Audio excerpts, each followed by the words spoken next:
300C, section 113. I'm going to talk about this book today. Go ahead and get my notes ready. Of course, these students got a quiz. Go ahead and lower this guy. Oh boy, where am I? Oh yes, all right, I'm gonna put this here. A couple more people coming in.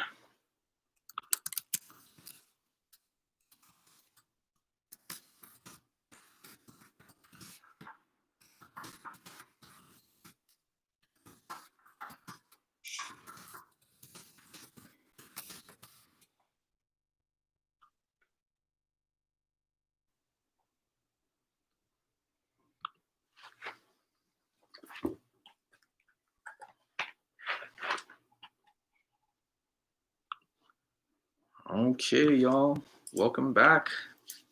Another week of college. All right, we're gonna wait for some more folks to show up here. Hello, everybody. Hello, hello. I'm waiting for some, got about, most of the people are here, but I'm just gonna give folks a few seconds before we dive in. Here's another person popping in, a couple more. We do got a quiz, as I'm sure you know, and then today we're talking about our second book, Long Way Down. Be interested to hear what y'all have to say. More poetry, different kind of poetry. I guess similar but different. Let's see. How about let's check and see who's here. Hey Samantha, how are you doing? I'm good. How are you? All right. You know, day by day. How's this week going for you so far? It's going good. I can't complain. I really enjoy writing the poems and everything. Cool. Well, that's good. But what about like I've been hearing from other students right now it's been a little bit of a stressful time. Are you feeling any? I'm actually not. I am actually not. Oh, all right. Well, good for you. Maybe you've been working ahead a little bit and spacing I out. usually just get my work done and everything like that. Well, you know, doing that and not waiting until the last second does ease up on stress. So that's a pretty smart move, and it's a very important lesson I think to learn early on. So I'm glad to hear that. Yeah, 100%. Cool. Well, how about you, Sarah? How are you doing? I'm good. How are you? You know, we're doing okay. How are you feeling this week? It's not bad. It's a lot of work to do. So what about you, Sarah? How do you find time to just relax or just to decompress a bit? I try to get all my work done earlier, like by the evening, so then at night I can just like relax. I see. Yeah, try to be able to get maybe some good night rest and, you know, take it easy. Yeah. For sure. Well, everybody, I know it's that time of the semester and it's actually going to get a little bit more hectic here in a couple weeks as y'all got the midterms coming up. Not so fun, but do take care of yourselves, everybody. You know, it's the name of the game right now, but also it's not easy, Amira, how are you doing, my friend?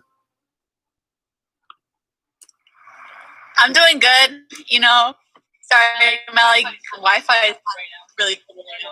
I don't know what's going on. I got you. No problem. Well, we're glad you're here. And well, looks like some of y'all are able to stay outside. It's getting cold, y'all. So make sure you. It's nice. It's nice. Really? Okay, good. I'm glad it gets colder at night, I guess. But anyway, y'all. Well, thank you all for being here. It looks like we got a pretty good group of folks, and I think we can go ahead and get started. So, as I mentioned before, where's my book? There it is. This is the book we're on now, as I like to show to the camera. So I got a couple questions for y'all. Angelica's coming in here. So I got a question here that's loaded up on the chat. So take a look there. I'm going to set my timer up just so I have it ready to go. 2 questions, just like we always been doing here. And I'll give you 1:30. And then when I get to about 10 seconds, I'll let you know so you can finish up. All right, so that question is there. I hope you all see it. Question 1. Who does Will believe killed his brother, and what are his reasons for believing this? Now, before you start, everybody, you know, I'm not there with you, so it's kind of like an open book quiz, just in case. But this question is a little bit more factual, so do your best to answer it. And I'll give you, like I said, 1.5 minutes, and I'll tell you when you got about 10 seconds left. So go ahead, everybody, and the clock is started now.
About 10 more seconds, everybody.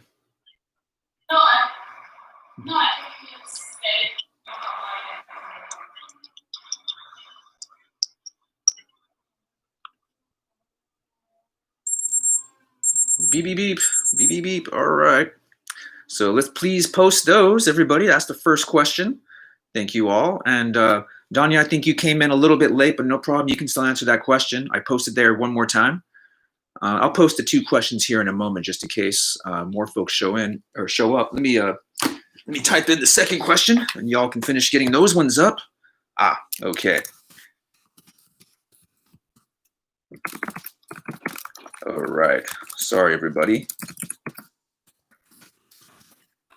Okay, thank you all for getting those up. I'm going to make sure I put this as question 2. All right. Looks like everybody's got that part pretty well decided by that question there. So I'm going to post this question, but before you dive into it, I'll explain just a bit. So, okay, that's I think Sarah's the last one up here, and below that, here's the next question, everybody. Question 2, how could we analyze the name Will as a metaphor in the book? Okay, so as you think about that, the first question I was asking you, like about an event in the book that really sets the plot rolling. This question, the second question, is more about your ways to interpret. So there is no wrong answer. It's an open-ended question, but how do you interpret what it means to will as a verb, a will as a noun, or a will as part of speech? So think about how the name Will might have some kind of significance. All right. So I will have the clock started. You got 1:30. No wrong answers. Just try to explain it to the best of your ability. And go.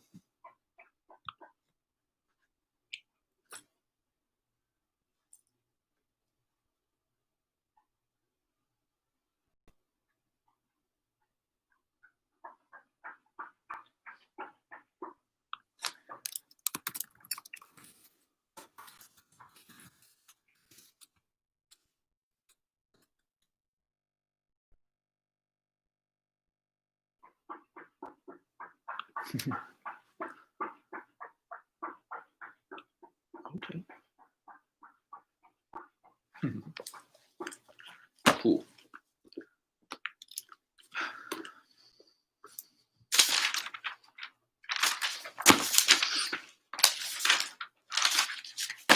Hmm.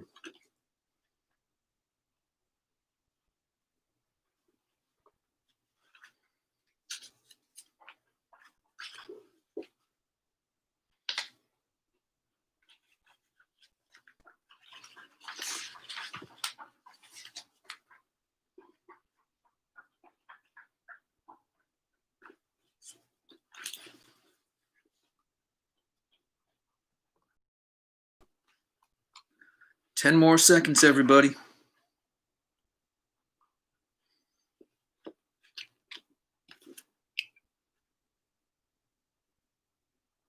All right. And that's the clock. So let's see what you all got to say. I'll be interested to see that second question. A little bit tricky, but I think you'll maybe be able to appreciate what I was trying to tease out there with that question. Or I better keep the clock close by or I'm going to lose track of time because that's what I do. Haha. All right. So everybody, before we come back to your questions, I want to review just a few things here for the class. So you can go ahead and finish those questions. Question 1 and question 2. And I'm going to stop sharing my screen here because I had a few things I wanted to share with you about your assignment coming up and also as a quick review. So I'm going to stop my video and share a screen. I think it is this one. Here we go. Okay. And of course, as usual, if you have any questions about what I'm getting at here, please load up in the chat. We'll come back. Well, the first thing I want to do, everybody, is get straight to the syllabus. As another reminder, here we are on Canvas, where you'll find, of course, the most recent version, a couple of videos I'm asking you to take a look at for homework today. Of course, we just did the third quiz. You got some introductions to this nice book. And then for your homework, I'm asking you to finish your first assignment, which is assignment 1. And I will give you all until Thursday, 8 p.m. So you've got a little bit of time on Thursday to finish this thing up, to tie up any loose ends, or after class, if there's anything you want to go back because of what we read or spoke about to fix. But if you have it done before then, you're good for you. The deadline is then. Let me show you really quick what I'm expecting you to do. So on the student view, my view is a little bit different. You don't get to see some of the things I have. I'm going to ask you to go to discussions. So when you go to discussions, you will see a couple things. First, you will see the recordings of the class. So just in case you can't come to class or you want to review something about, those are there. But I'm asking you to go to the assignment 1 thread. So we're going to create a discussion thread where you will post your assignments. So when you click on, I have a couple of instructions, but also an example of how you should do this. Well, number 1, please, everybody, my request is that you're using Google Docs to put your project. The reason for this is that you're going to put all your assignments on Google Docs, excuse me. So by the very end of the semester, you're actually creating a portfolio. So this way you have one place where all your assignments are. I'm also going to be leaving comments and stuff for revisions. So that way you have one Google Doc for you. We can keep that as the consistent one with the most recent changes. If you have any questions about Google Docs, I'm pretty sure you all are experts. But if not, definitely hang out after class and we can walk through some of this stuff. So I'm asking you to do a couple things. One, give the title of your project, but make sure you link it then to your Google Doc. But also, even though I will see your name, let's just go ahead and include your name there after it. So one thing I should say really quick, if you can grant editing access to anyone that opens the Google Doc, if you don't, or you don't know what I'm talking about, just be aware that you, excuse me, you may get an email from me or an email from Gmail requesting Stephen Alvarez access to your document. No problem, it's not late, but do keep an eye on the email just in case, so that way I can get to that assignment and give you some comments and stuff. Okay, well, I wanted to talk about that, and if you have any questions, just remember it's under discussions, and I'll review this before we head out, just in case you have any questions. All right, so we'll come back and take a look at this video I have here pulled up in a second, but I'm gonna come back and see how you all are doing, and let's check out your thoughts about this book. Okay, so I'm gonna scroll to the top of the screen here, that first question. Oh, sorry, 1 second. Okay. Who does Will believe killed his brother, and what are his reasons for believing this? All right, well, Eric, I'm not sure, Eric, is your audio okay, my friend?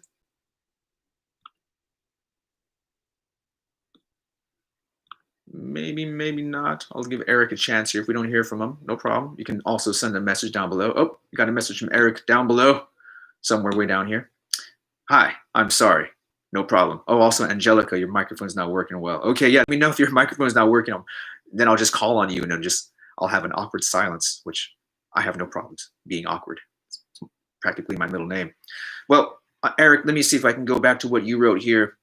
Will believes it was Carlson because he was recently known to be involved with a gang, the Dark Sons. Part of his initiation was proving he was part of the crew. All right, so it sounds like we're on to something. Carlson Riggs. Selma, tell us a little bit about, well, first, Selma, how are you doing? Hi, I'm good. And Selma, what do you think about this book so far? I think it's interesting. You get to see the perspective. Like, when you first start the book, it's immediately Sean dying, which is kind of interesting, and how it revolves around that too. Yeah. Yeah. So, well, Selma, you're saying that it looks like you found that Riggs was the one who killed Sean, but then, well, what's been going on with this history of Riggs and Sean? What do you remember about those two?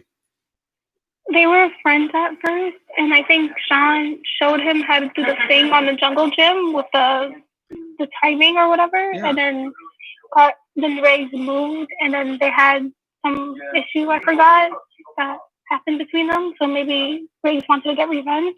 Yeah, there's a lot there. So on one hand, you're exactly right. They were really good friends at one point, and almost like, you know, well, not to say like brothers, but they were really good friends, and they seem to have respect for each other as being able to do this trick, but he could do. And then there seems to be some kind of division that happens later. So good point, my friend. Jack, are you able to come in, sir? Yes. Hey, Jack, tell us a little bit about what you wrote. You got some stuff about the turf and things, so tell us a little bit about that. Yeah, so we know that Riggs joined this gang. I think someone wrote it. I kind of forgot what it was called. Dark Suns, I think, something like that. Yeah. And I believe one of the reasons he gives is that in order for Sean to get the ointment for his mother's eczema, he needs to go through their turf. And I guess Riggs, like some sort of initiation, at least that's my speculation, had to kill him. At least that's what I think. And another thing that he mentions is that he's good at solving mysteries because he watches these crime shows with his mother, so he just knows it's him. Yeah. I guess. I don't know, like, if there's some weird evidence he's going off of, but that's what he says. Yeah. So hold on, Jack. You ever watch any of these kind of crime shows? Yes. You say yes.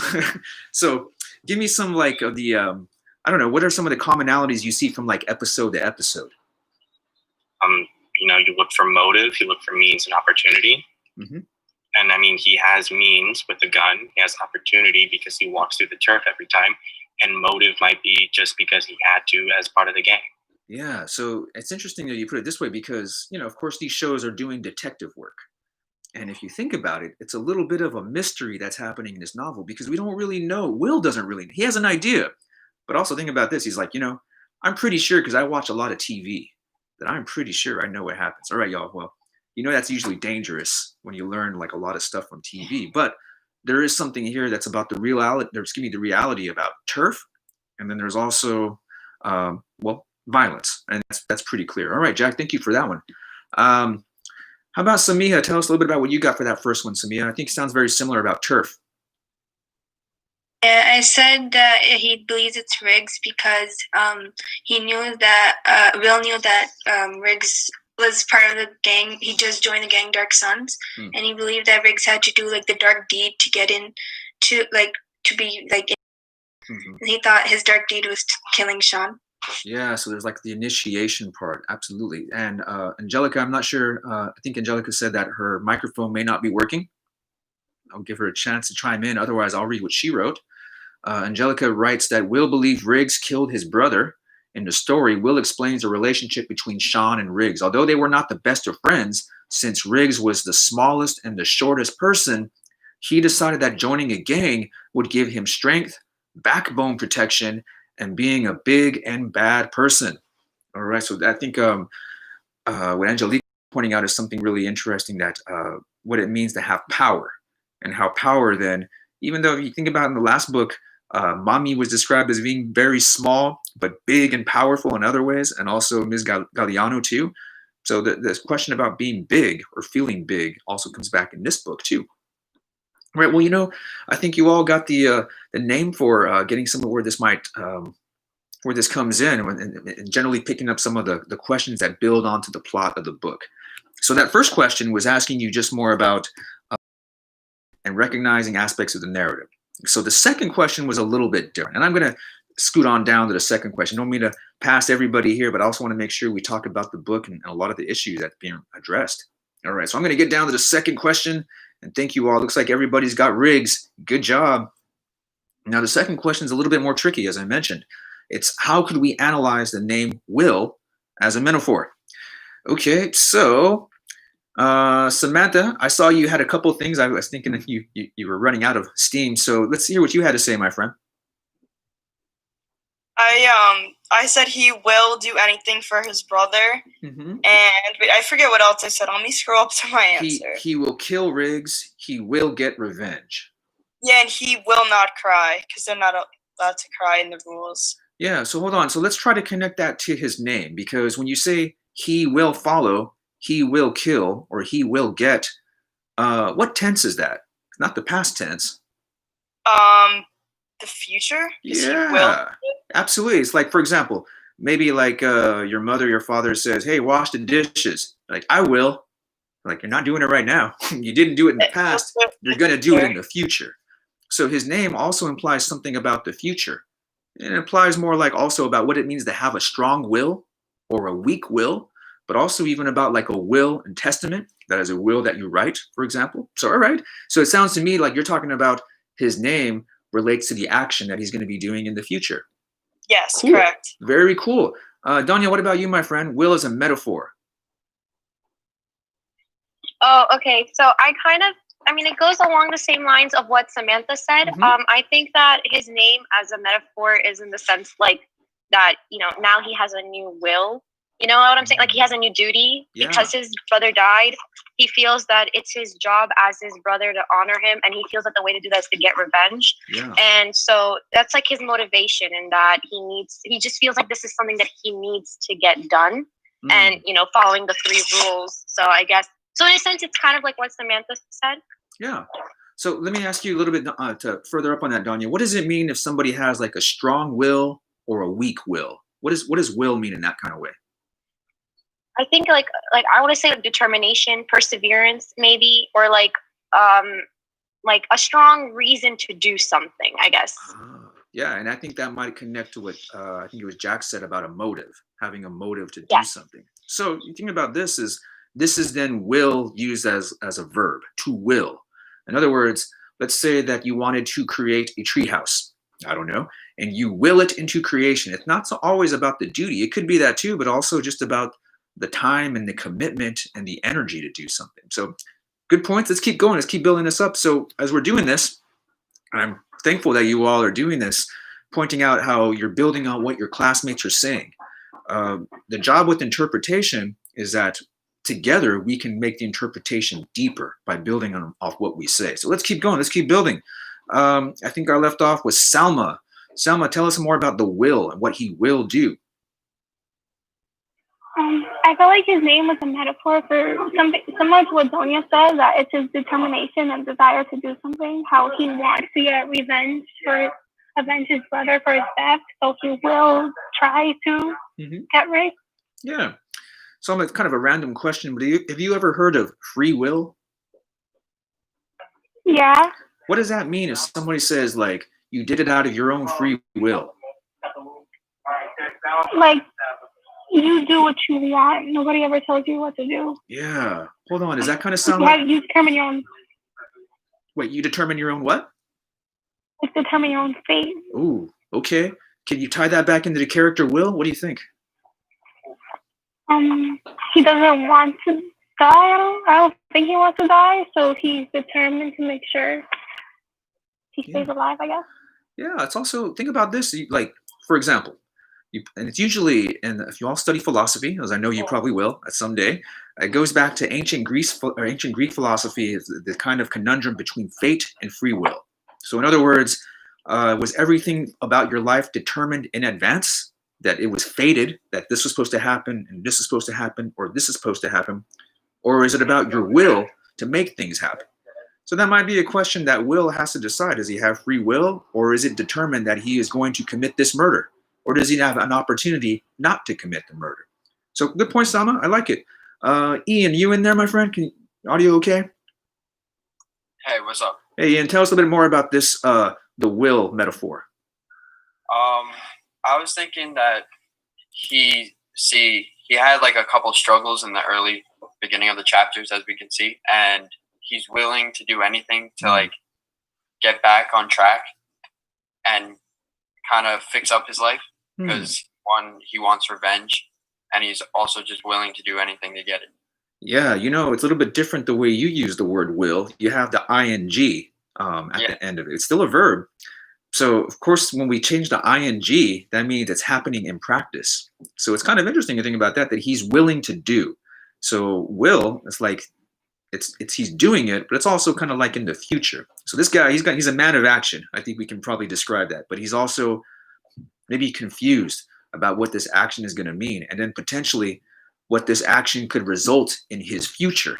You see, because he has a choice, and he knows that the choice could be very dangerous, but then he has like the honor of his brother. So good job, y'all, picking up some very important stuff. Michael, what about you, sir? Oh, hello. So I said this is a metaphor because, like what most people said, and I'm also going to say it, Will, he's motivated about his brother's death, but also I didn't have time to write this, but I also wanted to mention about and when I was reading, there was a part of the book where it said the 3 rules, which is the revenge, not to cry, and not to snitch. So basically, I wanted to bring that into this. Well, by saying his name is Will, like he will not cry, he will not snitch, he will seek revenge for his brother's death. Mm-hmm. Yeah, and I think you all are very much picking up on the major themes here, and how the character's will, and how he's questioning about whether he's in control or whether he's not in control. And then you'll start to see, especially on the elevator, more characters in his past are speaking about the will to make a decision, and also trying to maybe even comfort him about what he's getting himself into, and maybe, how would I put it, letting his emotions carrying him forward without really always thinking about where he's going. So good point, my friend. I want to mention here that Angelica, mentions when he explained the rules of when someone dies or carrying a gun with them, he says he will do anything he can follow. Number 3, he will get revenge. Whoever killed your loved one, go to the person who killed the person, or who killed that loved one, and kill him. Absolutely. So like an eye for an eye kind of revenge. Arslan, tell us a little bit about what you got, my friend.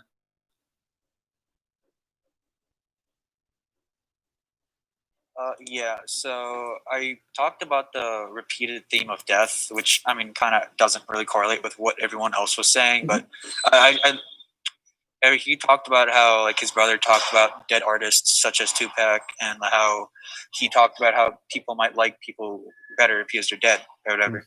And like later, I mean, that he has motivation because his brother is dead, which correlates into the word will. And the question is he willing to get revenge? The 3rd rule, because the rules are all holding the word will. He will not cry. He will not. I forgot. He will not cry. He will not snitch, and he will get revenge if someone he loves kills him. Yeah, good. So let me put it this way, y'all. You can see how the name Will has all kinds of meaning for this character. So for your own characters, the names that you choose very well could represent the struggle that they're going through, but also be subtle clues. So in other words, there's a lot of stuff, even though the poems are very small, you can see all kinds of connections that the poet is making to try to make the metaphor come alive about this question of the choice and the choices we have. So I'm going to keep on going here. Looks like folks are picking up on the sense of the future tense. Thank you so much for that, Michelle. I think Michelle, how's your microphone doing, Michelle? Can you hear me? Yeah, here we go. Tell us about the future tense. Hi. So I just basically described how it's like will is used for the future tense and how you're willing to do, how you're going to do something, how you're going to do this, going to do that, you're planning on making something. There was also like this one chapter in the book where it's like his plan and how he's like willing to like put all of these things together just so it could like work out in the end. Yeah. You know what I mean? Yeah, no, I think you're onto something. There's a lot of this, well, put it this way, that the story, since we're beginning in the book, it's about what's going to happen or what will he do in the future. So it kind of propels us to keep reading the book to see what's going to happen in the choices that he makes. Absolutely. So it's the kind of future that we're getting to in the story. Jack, you had a different take here for the second question about willpower. Can you tell us a little bit about that? Oh, you there, Jack? Oh, sorry. No problem. We're talking about question number 2, right? Yeah, the willpower stuff you got. Okay, I'm gonna link it to something. I think it's more like the willpower to make a choice and to break those damn rules. I'm sorry. Okay, go ahead. Keep telling more. Like those rules, in my opinion, again, I don't live in that type of situation, so I understand that. But at the same time, just it's like you're gonna throw your life away killing this guy. You're gonna stoop down to his level. Make muster the courage to just tell someone, hey, I think it's this guy. Like, talk to someone. Yeah. Because either way, you're like, if you're worried about your life, then try using your life for one thing rather than stooping down to this asshole's level and killing him. Yeah, well, So Jack, I think it's that. no, I get you, and I think what you're saying here is like this is the part about the will to make a choice and to make a change. And everybody, let's put it this way. Well, I'll come back and talk more about some of the politics in this book because there's a lot there. And this book, it also deals with questions of race, questions of violence, to a degree, questions of policing. You all know the discussions and the things that are going on in this nation. And so the discussion of violence, of course, violence met with violence, as we saw in the last book, doesn't always solve anything. In fact, it sometimes exacerbates to further violence. So, Jack, I like the idea that those rules, yeah, we don't have to agree with them. And maybe that might be the thing that is the fate and his free will is to be able to get beyond those things. And that is, if the rules are supposed to be this thing that you can't get beyond, that's what your life is supposed to follow, then that's not free will. Free will is the chance to make a change and to do something to make your own story rather than have your story written for you. And I'm going to come back to that point in a second. So thank you, Jack. All right. Oh, not sure who iPhone is, but I'll read iPhone. Will introduces himself as just Will and then goes by William and then his full name. The minute he meets Buck, he is underestimated by him and said that he's a long way to go in other woods will take him a long time. Yeah, this is in the elevator. And you know what's different about this book is we got ghosts. We got the supernatural. And that's also kind of interesting and cool. So everybody, I don't mean to go not hit everybody up so far. These are all really great interpretations. But the reason why I ask you this question, and hopefully it's something you can consider, is that the first question basically only had one answer. Like, who shot this guy? Who killed him? I mean, according to Will. And you're like, everybody said this one character. This second question, everybody could have a different answer. And this is also one of the beautiful things about literature and any work of art, that it can have multiple interpretations, and no interpretation is wrong as long as you can defend your interpretation. But also, your interpretation may be beautiful. It may be complete in its own. But once you have a conversation with 15 people, 16, 20 people who have read the same book or have seen the same painting or are familiar with the same work of art, everybody may have a different interpretation. Some people may have lived in neighborhoods like this, and your interpretation is going to be very different than someone who has never been in a neighborhood like this. But the valuable thing, and when this happens in college, it would be nicer if we're all doing this in person, is we get together and we get to talk about this. And instead of just having your one interpretation, which is coming out of a very smart head, you all are very intelligent people, when you get 20 people who are intelligent, then the interpretations get richer and bigger. And sometimes things you didn't see in this book, new things emerge. So that's one of the joys, I think, of literature. It's also one of the frustrations. If you're the kind of person that only wants one answer, then you could see like, well, why can't there just be one answer? There is no, a lot of times in life, there are no answers, y'all. Just think about the world we're living in right now in COVID. What are the answers? I don't know if anybody can give us the answers. People try, for sure. But we're also living in a kind of moment where there's a lot of questions. And sometimes trying to figure out the questions is the more important way to get to a deeper interpretation. So on that, everybody, before we dive into the book, I wanted to share a little bit of work from our author. Jason Reynolds, he's a pretty famous poet. He's been writing a lot of books lately, especially for young people. So this book, like the last one, is kind of geared toward a younger audience. And I'm going to share just a little bit about this because I think it's what he says about poetry is pretty important. So let me get back to sharing the screen here. Pardon me. And here we are. Okay, so I understand there is the audible or audio version of the book where the author or the poet is reading. So you can definitely try to find that online. This is about a 3-minute profile of Reynolds, and he tells a little bit about why he writes poetry and how this kind of poetry can try to cultivate readers, especially for people who maybe don't like to read. So let's check it out. Let's hear what he has to say. As we've just been hearing, a good movie can really grab your attention. This weekend, throngs of kids and adults will see the new Star Wars take. While Hollywood has figured out how to get boys to watch movies, the formula is trickier for getting boys to read, especially among those who've already expressed frustration and boredom with books. Tonight, author Jason Reynolds, whose newest young adult novel is called Long Way Down, shares his opinion on how poetry can dazzle reluctant readers. If you were to tell me that you were afraid of dogs, I wouldn't then return to you with a pack of pit bulls. I wouldn't invite you out to a quiet evening over dinner in Cujo. However, what I might do is casually walk with you by one of those doggy daycares.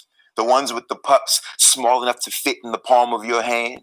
Yippy little fur balls that get so excited their tails wag the entire back halves of their bodies. The dogs that grin and want nothing more than to lap your skin with fervent affection. That's how I would help break down the distrust of dogs. Just makes sense. So then why, when it comes to young people who don't like reading, who feel intimidated by literature, do we answer that cry with an onslaught of the very thing they fear? Why do we show up with a pack of pit bulls in the form of pages and expect them to stop running away? Perhaps they haven't found the right style of book, because sometimes it isn't about subject matter or voice or point of view. Sometimes it's about the most obvious thing, the words on the page. For some kids, those words, the amount of words, is equivalent to a starving dog. So why not start with the less threatening palm-sized pup in the window? In this case, poetry. Poetry has the ability to create entire moments with just a few choice words. The spacing and line breaks create rhythm, a helpful musicality, a natural flow. The separate stanzas aid in perpetuating a kind of incremental reading, one small chunk at a time. And the white space, for an intimidated reader, adds breathability to a seemingly suffocating task. I wrote this to explore the in-depth, though momentary, inner monologue of a young person dealing with a complex emotion, one we all can relate to in just 50 words. I felt like crying, which felt like another person trapped behind my face, tiny fists punching the backs of my eyes, feet kicking my throat at the spot where the swallow starts. Stay put, I whispered to him. Stay strong, I whispered to me, because crying is against the rules. With the incredible selection of poetry and novels and verse from past to present, this is an opportune time to use them to chip away at bibliophobia. Less words on the page, more white space, without necessarily sacrificing the narrative elements. And once young people experience turning those pages, once the rush of comprehension and completion laps at their psyches for the first time, perhaps they will know they need not fear a thing created to love them and for them to love. Oops, sorry. I didn't mean to replay that one again. Okay, I'm going to get off the shared screen. Oh, and sorry about some of the connection, folks, y'all. I understand that the Wi-Fi is not doing so well today. And I think I saw some earlier messages up top, but I'm glad you all are here all the same. So that was our poet. And I guess I'm curious. Let me ask a few people. Ramisa, what do you think he's getting at about this metaphor about dog loving and, well, being afraid of pit bulls and going to see the puppies? I was actually kind of confused on that. Okay, let's see if we can figure out what that is. So I'm just going to stick with you, Ramisa. We can imagine this and you can answer here and see what you think. Imagine you have somebody who's afraid. What's the best way to try to get them to overcome their fear? What do you think, Ramisa? Slowly introduce them to dogs. Like you could start with like puppies. Maybe just like seeing puppies through the glass. Yeah. And then you could meet a puppy and then slowly, if they get comfortable, they could start petting it. They could let the puppy come play with them. And then you can move on to like a full-size dog over a time period. Yeah, maybe even like the kind of puppy that would be like really cute and innocent before there might be like the pit bull. In other words, I think what he's saying is that if you have a fear of dogs, I don't want to expose you to the ones that are the most intimidating. I want to bring you to the ones that are the ones you can fall in love with. And once you fall in love, come your fear. So he's talking about dogs, right? But y'all, I think that might be the way poetry and some books might have come across to you. That there's books that are intimidating. Poetry can be intimidating and it can be confusing. And as he says, yeah, sometimes it is. And that can turn off people from reading books. Well, you know, the last book we read was poetry. And this book is poetry too. And if you got into the last book, you got into poetry. And if you like this book, this is more poetry. And there's a lot of other kinds of poets out there too. It's not just Shakespeare. God bless Shakespeare too. But sometimes there are people who don't like to read. And I seem to recall some of you saying that you didn't really like reading, but you like the Poet X, right? You know who you are. And I think there's a kind of a challenge that if you find the right kind of books, and there's lots of books, then you'll see the reading is very pleasurable, and the reading can teach you a lot. Of course, what I'm asking you to do is not just to read poetry, but to write poetry too, because I think writing poetry can be intimidating, equally intimidating, maybe even more so. So with this, at least with this book and the first book, it might give you an idea about how something like literature, which can be intimidating, can also be something that loves you and can be welcoming. It's the people who write these books.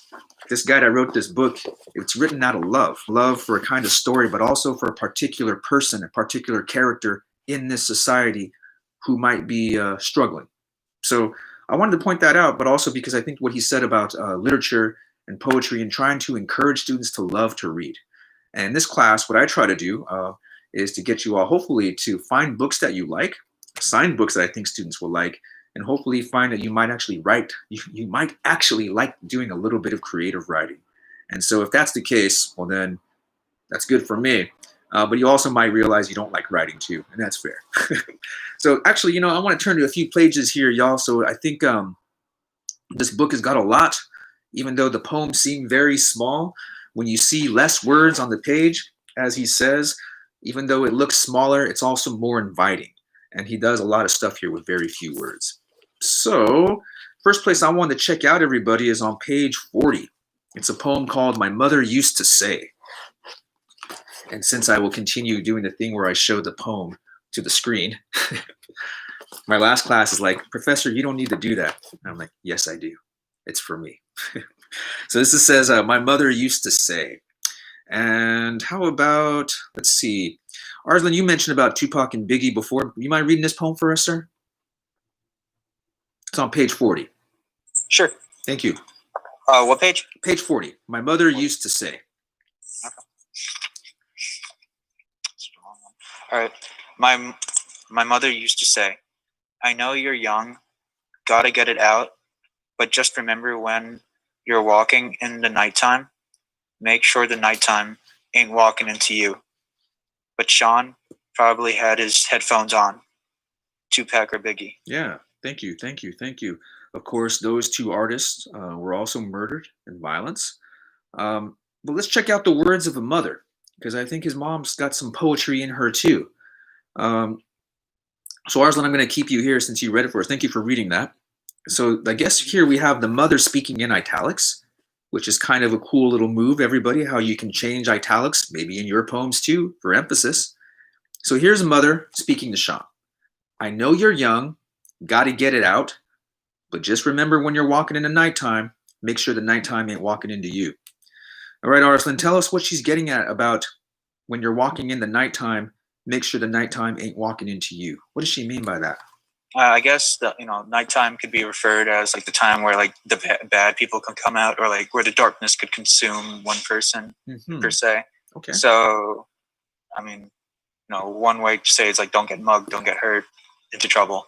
Okay. Let's keep going. How about Isabel? Can you build off that a little bit? What she means by walking into the nighttime, make sure the nighttime ain't walking into you? Yeah. I think what she means is that as like a teenager and you're young, you want to feel free, and she's giving him that. She's saying you can go out, but just like be careful, because things happen at night and it's more dangerous, I guess. Okay. Yeah. So hold on, Isabel, what's the difference then between like the daytime and the nighttime in terms of danger? What do you think? In the daytime, there's more people out. There's more like people feel more safe, more protected.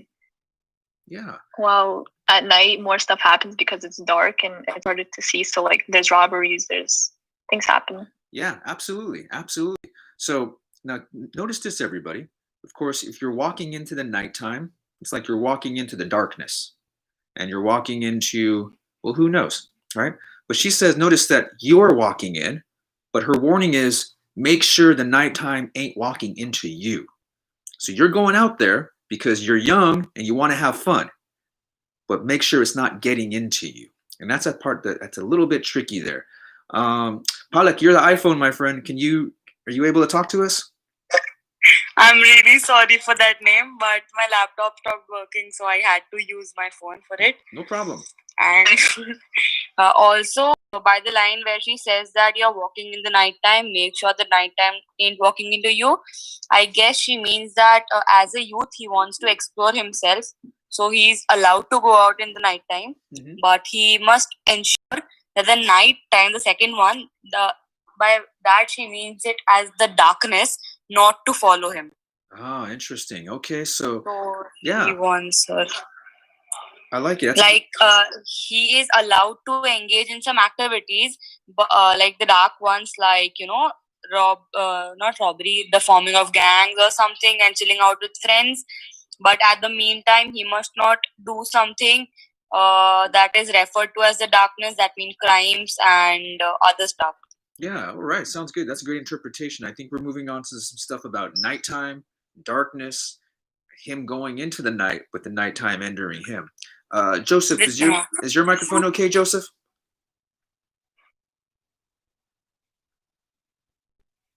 Oh, I think it's still on silent, my friend. I don't know why it's on silent. How is that? Maybe I can help you there.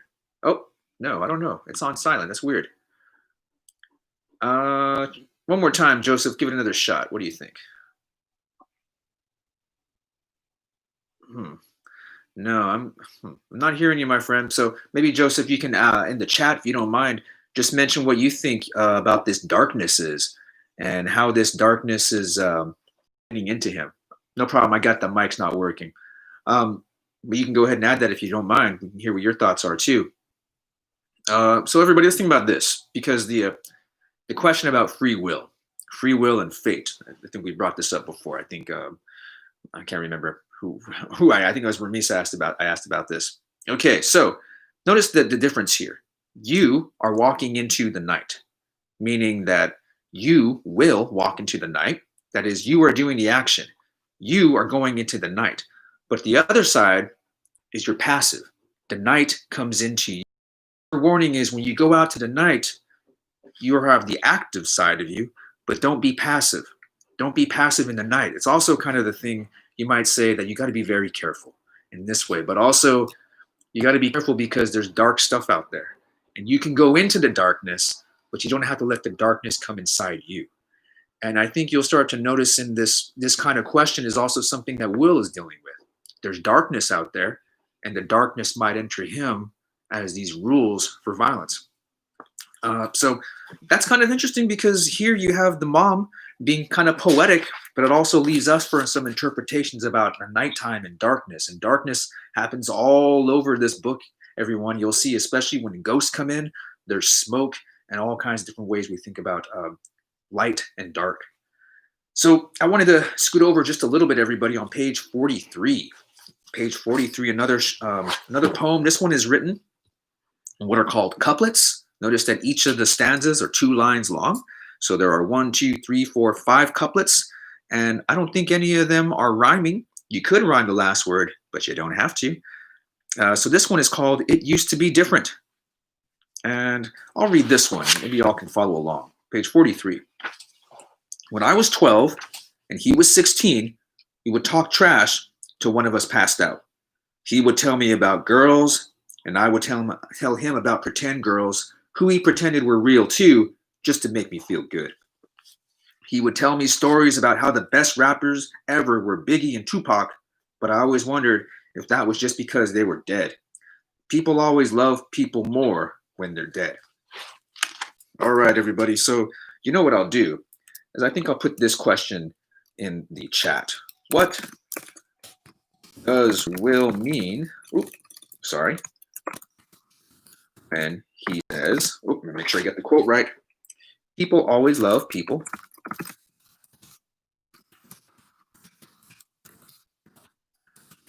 All right, so folks, I got this question here in the chat.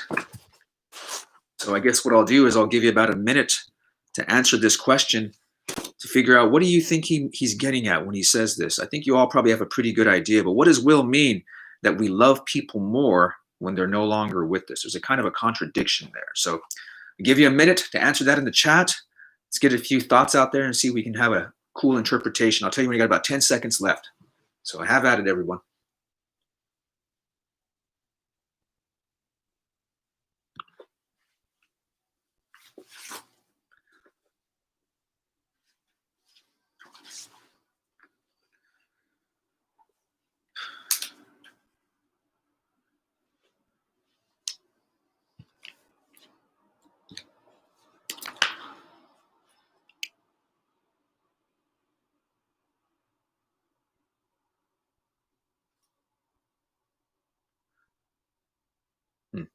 Cool.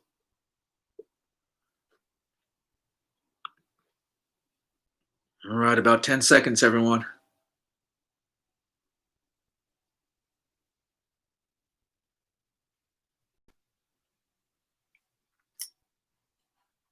Beep, beep, beep.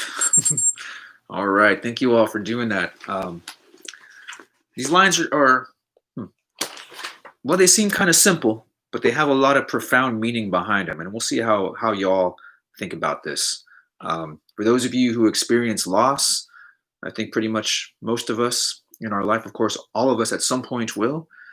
These words have some particular special minutes. So let me see if I go up here. Who was the first one up? Okay. Actually, Joseph is connecting to the previous quote about the darkness. Is don't get consumed by the darkness that you're walking into. Don't get caught up and don't get yourself in trouble. Yeah, she's given a little bit of a warning about that darkness out there, knowing that he could get in trouble. So Danya, let's see. You say will means people don't realize a good thing until it's gone. So tell us a little bit more about what you mean by that. Yeah, so a lot of the times when we kind of take advantage of the people in our lives, I mean, maybe we don't necessarily do it consciously or we think that we are, but we don't necessarily appreciate their full existence in our lives until they're actually not there anymore. So what he means that we love people more when they're dead is because we now realize that they're not with us, like literally, and that, you know, we start reminiscing of all the good times we've had with that person and all the happy memories and stuff. And we just start missing them and loving them more because of all those times that we had that we never really fully appreciated until the second that they're just not there and we can't have those memories anymore. Yeah, so it's almost like you're saying we save the love when we can no longer see them, but then we miss all the opportunities when they're with us. Which, yeah, it kind of feels like that sometimes. There's a little bit of a contradiction. It's like you would think that kind of the way we'd elevate people and love them when they're dead, that if we did that when they were alive, it might make the loss a little bit easier, especially when it's like a tragic death, as we saw here. All right, thank you so much for sharing. I believe, Palak, yours is on private here, but I'll read what you said. I guess it said or stated, people really understand the worth of someone or something when they are gone. It's that time when they realize their mistakes and seek the path of acceptance or love or positive things. That's nicely put. I think, you know, there is something about when you lose somebody and whether you can accept it or whether you cannot accept it. And that might also be one of the questions that Will has about being able to accept his brother's death or doing this murder as a way to honor what he thinks is honor his brother. But it also could be meaning putting himself in the very same situation. All right. Arslan, what about this question you have around thoroughly when they're alive? I was just talking about how people don't appreciate how people, how good people are around them compared to what they are when they're passed, because you know they realize once they're gone. There's nothing new that happens from it. You know, I guess we have the memories. We do keep the memories, though. I hope, right? Yeah. Yep. Yeah. That's why I was talked about a lot of reflection. Yeah. Yeah. Absolutely. And you know. Well, let's keep it going. I think you all are picking up some big things. Samantha, you brought in Kobe Bryant. Tell us a little bit what you're thinking, my friend. Like when he passed away, the news like blow up. Like even months later, people still talk about him and like his legacy and everything, and they still honor him till this day, even though months have went by. Yeah. Well, you know, and we can put it this way too. I mean, of course, he's a celebrity, so the memory for him is like much larger than it might be for, let's say, Sean's brother. Excuse me, the character Sean, Will's brother Sean. But there is his significance that he matters. And let's put it that way. I mean, the loss is because if somebody matters to you, the loss is profound. And I think what you see with Will, he's also very young. And this is like a loss that is tremendous because it's his brother, but he's also trying to figure out who he is. And so, well, that's a good point. I think if you can make connections to real people and real losses, you might be able to unlock what he's getting at here. I'm going to scoot on down a little bit. Hunain, will you tell us a little bit about what you got, my friend? Yeah, can you hear me? Yeah, there you go. All right. So I talked about how like whenever somebody like important or like I'm not gonna say like nobody's important, but like whenever somebody like a celebrity or someone passes away, usually everyone like goes to their Instagram, starts following them. Like even recently, I think when Chadwick Boseman passed away, I saw like his Instagram list. He gained almost like I don't even know how many, but he gained a like tremendous number of followers like the day after his death. And we as a society tend to do that where when people are living and around us, like we take it for granted because we don't ask them how they are. We don't ask them how their day is. We don't try reaching out until it's actually too late. And I guess that's what he was saying by that quote, when no one really cares about you and like until after you're gone and it's too late at that time where you can't really do anything. Yeah. So I think that's what he meant by that. Yeah, I think you're really pointing at there's this contradiction about how we honor people when they're alive, and then how we maybe dishonor them when they're alive, but honor them when they die. Let me put it in another context, everybody. We're hearing about Kobe Bryant and other celebrities. Let's talk about George Floyd. You're all familiar about George Floyd, right? And you all saw the videos. You see the other videos as well, because there's at least one every day, it seems like these days. And I don't know if you ever heard the eulogy, George Floyd's brother.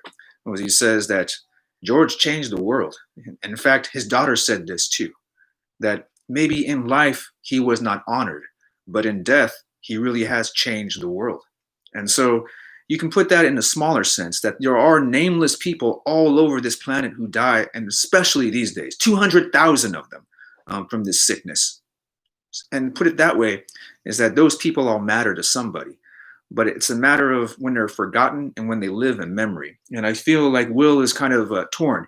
He feels like the way that he keeps his brother alive in memory is by committing vengeance rather than trying to cultivate something a little bit different. So on that side, I wanted to bring in that part because with George Floyd, because that had to do with murder, an extrajudicial murder. And put it this way, in the system that we live in, it's supposed to be that folks are innocent until proven guilty, and you go to the court of law and the evidence is weighed and then you are convicted. In the worst case scenario, because we have capital punishment in some states, people are sentenced to death by the state. Okay, but when you overlook all the judicial element and people are murdered by the police, that means the police officer in those cases, or the official has become not only the police officer, but judge and executioner.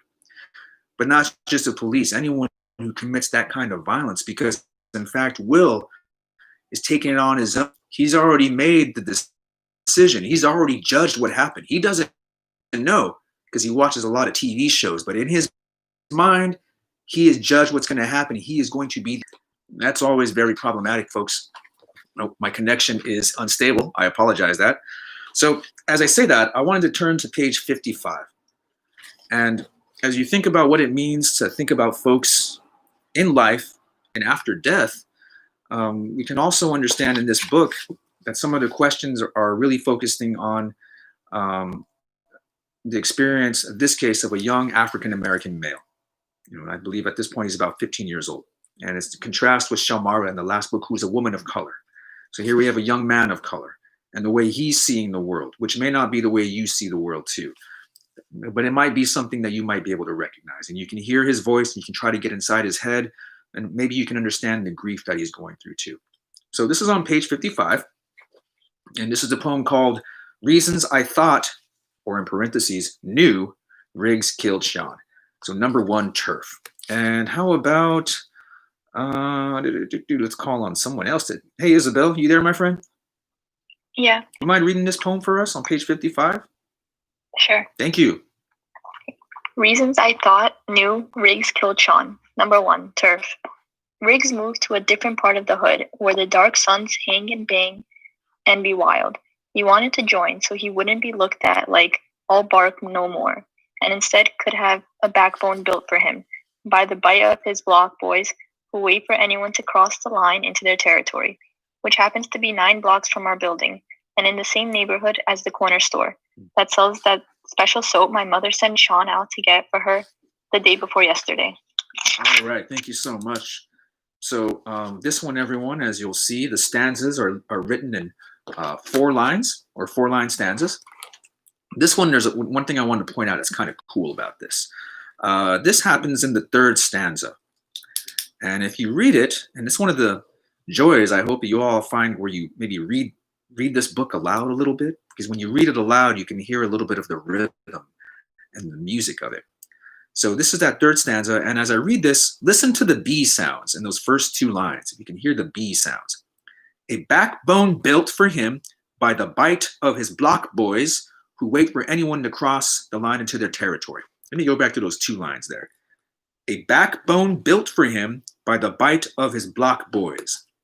So you all hear those B sounds, right? Does anyone remember what it's called when you stack the alliteration? Yeah. Alliteration? Perfect. Yeah, alliteration. Alliteration. Yes. Yeah. So alliteration is the one where you use the consonants, and then assonance is the one where you use the sound of the vowels. All right, everybody. So sometimes when we think about poetry and we think about rhyming as being the music of the language, hey, rhymes are very musical. Rhymes are more like harmonizing words that sound similar. But here is another way you can increase the musicality or increase the sound of your poem by playing with consonants. You know, a little secret for all you poets out there. Another way you can do this that's actually even more musical is when you play with the vowels and the sounds of the vowels in combination with the consonants. So if you're using a lot of rhymes, but you want to try something different to experiment with the music in your poems, try messing around with alliteration and also a little bit of assonance if you can. A little challenge for you. And I might request some of you do that when you work on some of your stuff for revisions. Okay, so it turns out, number 1, first, notice how it says reasons I thought or knew in parentheses, right? So there's a little bit of maybe the possibility that what if Will's got the wrong guy in mind? What if it turns out that Will is wrong about the person who murdered his brother? So let's follow that reasoning out here a little bit further. Michael, what do you think? What if Will is mistaken about the person who killed his brother? Then I believe that this would really take a big impact on him. Like, because let's say he did something really bad, as like killing him or getting revenge, then instead of having one problem with his brother being that he has another whole huge another problem, like with him killing someone else, and that could even cause he could even forget about his brother being dead at that point because it's so bad, and like, wow, what have I done? You know, think of it could this whole book could shift in such a huge way that we can't imagine. Yeah. Well, let's put it this way. If the rule is that to avenge a murder means another murder, then this cycle of violence is never going to stop. You see, it's going to keep perpetuating. And in this case, if Will makes a mistake and he murders the wrong person, well, then that could set up all kinds of retaliatory murders as well. Pollock, you had your hand raised, my friend? I just wanted to say the same thing, exact same thing what you said. So Well, keep going. Add some more. What do you think? As soon as I got the book, I received the book, I just saw the back page and the thing written, but bullet misses, you can get the wrong guy, and there's always someone else who knows to follow the rules. Yeah, absolutely. So that's what I had in mind to say, but you said the same thing. So. Hey, great minds think alike, my friend. But as it were, and it's the lesson in the last book. You know, when the cycle of violence stops and dialogue happens, you can see there's room for healing. But when it's couched in terms of violence, there's never any dialogue. And when you don't have dialogue, then there's no opportunity to find out the truth. And here, Will has already made his determination of what he believes the truth is. But fortunately, he's got some people, or, well, spirits, who are trying to guide him. On page 59, speaking of metaphors, this one is really interesting. You may remember way back when we were talking about some of the metaphors for menstruation that were happening in the other book. Some of them were a little bit weird. I think it was the blood of Christ and also what it meant for the blood of menstruation. So, you know, that kind of stuff was there. This one has another metaphor that you probably had never really thought about. This is on page 59, and it's titled, I Had Never Held a Gun. Okay, so Michelle, are you there, my friend? Yes, what page again? 59. 59? Yep, I had never held a gun. Okay. Thank you. I'm able to read? Yeah, please. Okay. I had never held a gun, never even touched one, heavier than I expected, like holding a newborn, except I knew the cry would be much, much, much, much louder. All right. A quick poem right there, sure. Michelle, tell us about this metaphor he's making about holding a newborn and holding a gun. So it's kind of like basically comparing the gun to a child. It's heavier similarly, except like the gun is much heavier than what he expected. I guess this can also be like his weighing conscious or whatever.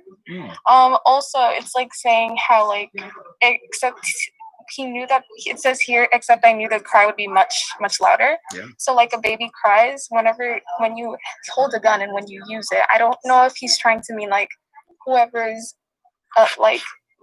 is being shot, like their scream is much louder since it's that of fear, or if it's the gun making the noise that he's saying that cry would be much louder. Absolutely. Good interpretations. Nice. Let's keep that going, everybody. So first, hold on. So he pulls the gun. Where was the gun located? Do you remember where it was at, Michelle? I'm not sure. I just remember him like talking about it being under his pillow or like I don't really remember. Close. It was hidden somewhere. In the bathroom. Close. We're getting there. Does anybody remember? And I don't remember. No problem. It was the middle drawer. Oh, hold on. We got too many people here. Sorry. How about, let me ask a couple of people. I think it was maybe Jack. Did you say something? I was going to, and then someone else said it first, so I started whining. No. It was in the middle. It was in his brother's middle drawer, and it was crooked. Yeah. So here we know a little bit more about Sean. Sean's got a gun, and Sean got that gun from somebody else, y'all. And you see that gun, what it represents. It keeps passing on during different generations of his family, and that gun's dangerous, y'all. But first, notice that what Will says. I had never even touched one. He knew where it was at. He knew damn well where it was, but he had never touched it. And when he touched it, you have to imagine holding the gun for the first time. This is the first time he's holding a gun. And notice his frame of reference. It's heavier than I expected. It weighs about the same as a newborn baby. So you know what he has held before, a newborn baby. But he's never held a gun. In his frame of reference, the gun weighs about as much as a baby. Okay. So that's the first thing that pops into his mind. But then as he continues, he says that the only thing that's different about a gun and a baby is this. Well, when you're holding a gun, and maybe a gun that you're not shooting, I guess you might be able to cradle it and hold it. But it says when you shoot it, it'll be much louder. So his way about thinking of the gun as he's looking at it and learning about it, the gun is still innocent. It's when the gun is pointed and used as the firearm, then it becomes the weapon.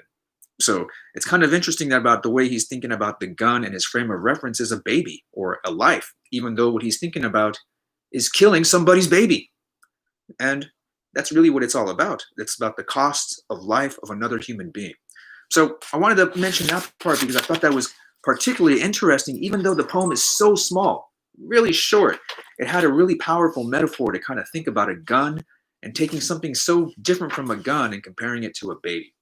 Amira, I see your hand up, my friend. What's going on?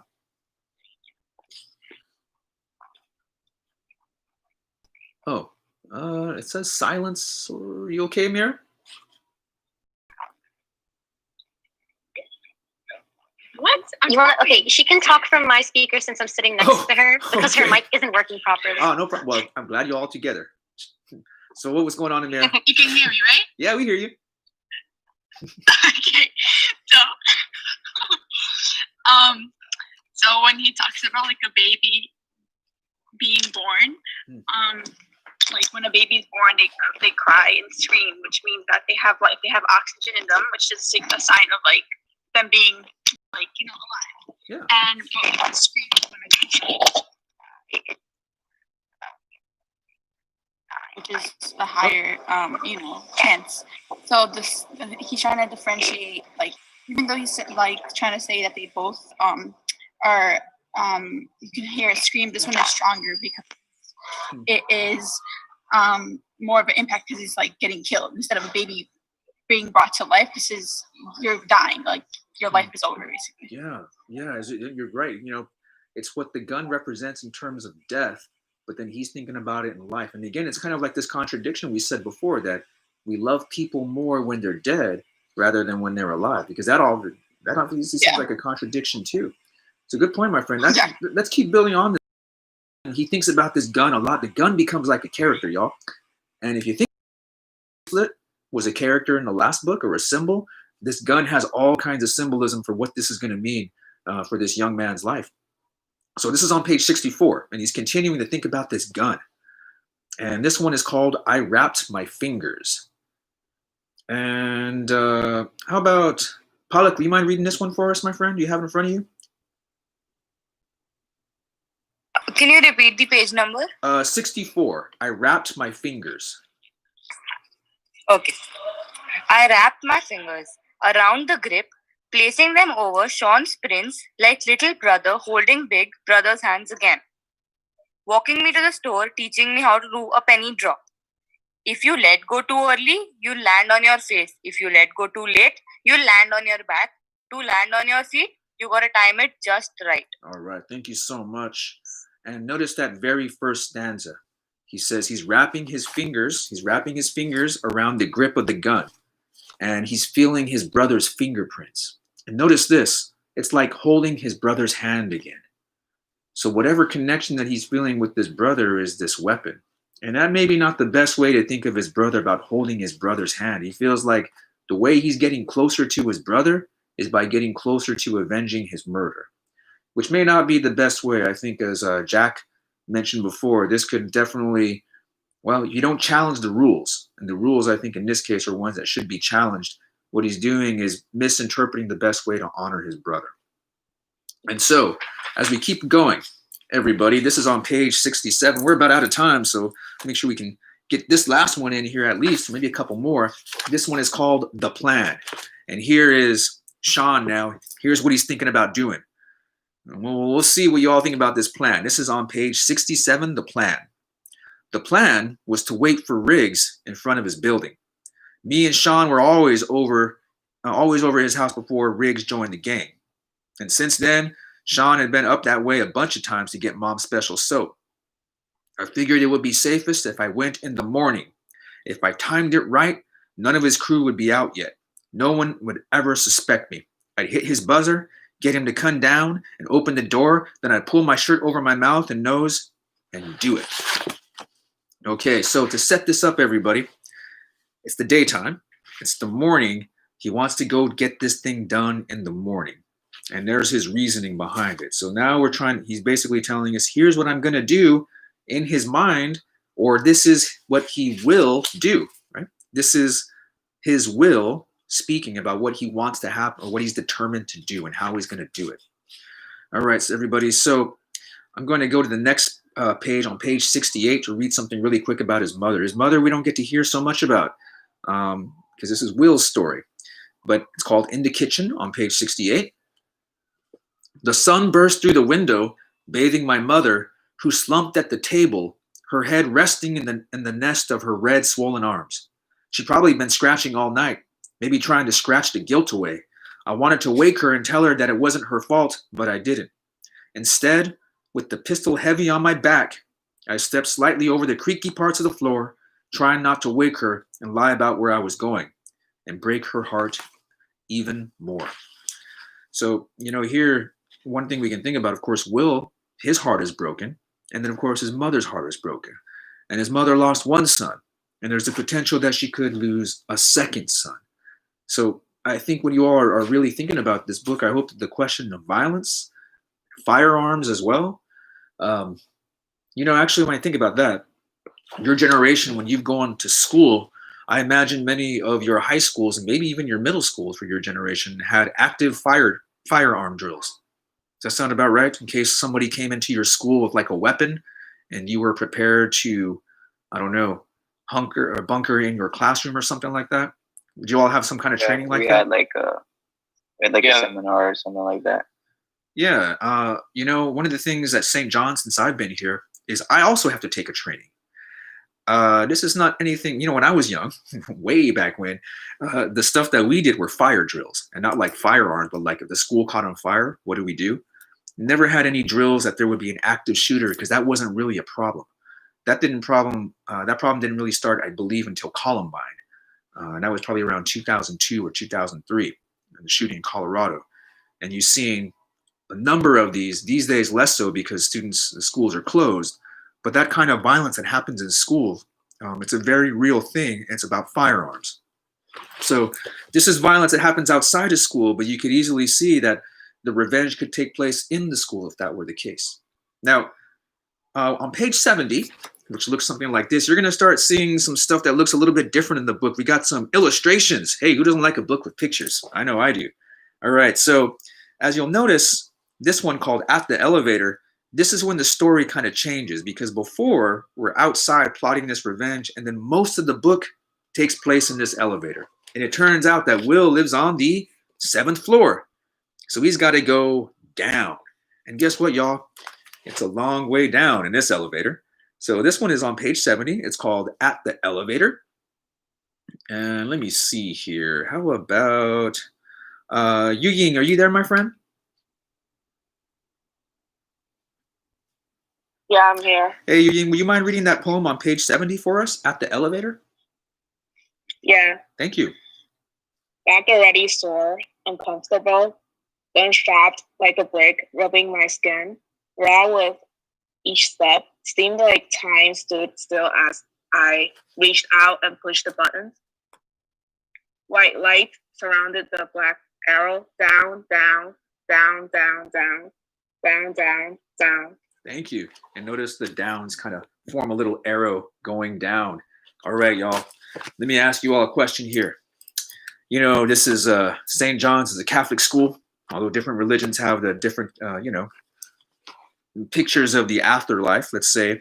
In the Christian tradition, what does it mean to go down when you die? Like, where do you go to? Hell. Sorry, was that Michael? You go to hell.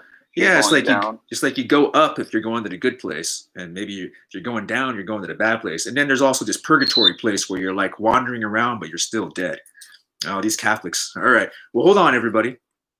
So on that side, has anyone ever read Dante's Inferno? Heard of that guy? Maybe you haven't. He was a Renaissance writer, but he's really famous for being a poet. And he wrote this epic. And one of them, it's like he travels in through hell. And he gets to see all the people in life who were bad people in hell. And it was, you'll start to see there's a lot of ghosts in this book. And once he starts going down, some of the supernatural stuff starts to slip. So here he is on the 7th floor, and he's going down, down, down, down, down, down, down, down. And if you're ever like in elevators in New York, they always got this weird looking wood, fake wood. So even the book has the fake wood kind of thing. And one thing I want to mention is if you take a look on page 74, and this will be the last thing I'll talk about before we head out of here, is each of these poems has a little time stamp, as I highlighted up here. So the time on the top of page 74, a guy got on 9:08 a.m. and 2 seconds. Because remember, he's going to commit this murder in the morning. So from then on, take note about what time it is right here, because it's 9:08 and 2 seconds. And in the next timestamp you see, it is this is on page 78, 9:08:04. Only 2 seconds passes. So there's a weird kind of supernatural time that happens on this elevator where they might only be going a couple seconds, but there's a few poems that might be happening in between.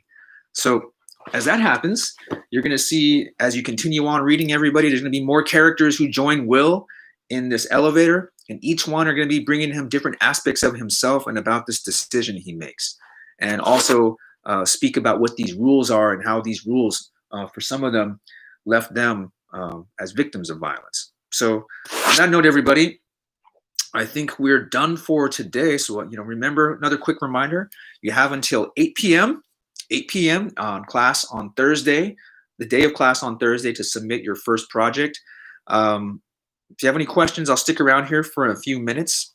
Some students in my other class were asking me if I would read over stuff before you submit it. Well, my suggestion is that if you can and you want someone to read it over, book an appointment at the writing center. They will read your poems and they will give you some feedback too. But what's going to happen is you will submit your poems or your project, and then I will read it over, and then I will also give you the opportunity to revise anyway. So revision will always be a part of this class. Usually I'll ask you to go back and fix some things and maybe add things as well. So when I ask you to do revisions, your grade will also increase too. So just be prepared for that, and I'll talk more about that next time. So quick answer is I'm going to wait till you turn in your poems, then I'm going to give you lots of comments and feedback. But if you want something a little bit before, then I would definitely try to get something on the writing center if you can. And on that note, everybody, I'm going to call it a day here. I hope if you have any questions, stick around. Otherwise, I'll see you all on Thursday. All right? Bye. Have a good day. All right. Take care, y'all. Bye. Have a nice day. See you later. Take care of yourselves. I just have a quick question. Is this Samantha? So, yes. Yeah, what's up, Samantha?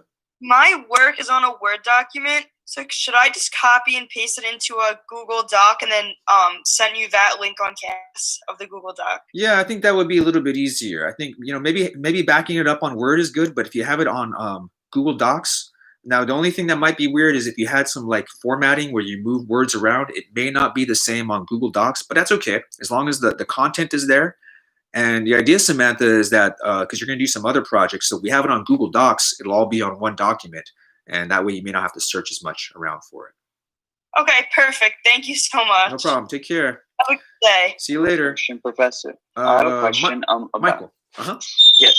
So when we go into Google Docs, I know that the standard line spacing is 1.15. Is that okay, or do you want us to put it in angle? Or I think that's okay. That's not too much of a deal. Yeah, I just wanted to make sure. If it goes a little bit long, I think what I had told students is that if the poems you should shoot for around 1 page. If it goes a little bit longer, that's okay. But try to cut it off at least 1.5 pages at the longest. Each. All right. Got it. You got it? Got it. All right. I'm looking forward to it. Thank you. Oleg, you have a question, my friend? iPhone? I'm very sorry for it again. No, of course. No, we're just happy you're here. Whatever you have to do. Is everything okay? Yeah, everything's okay. It's just that my laptop out of nowhere today. Oh no. It just stopped working.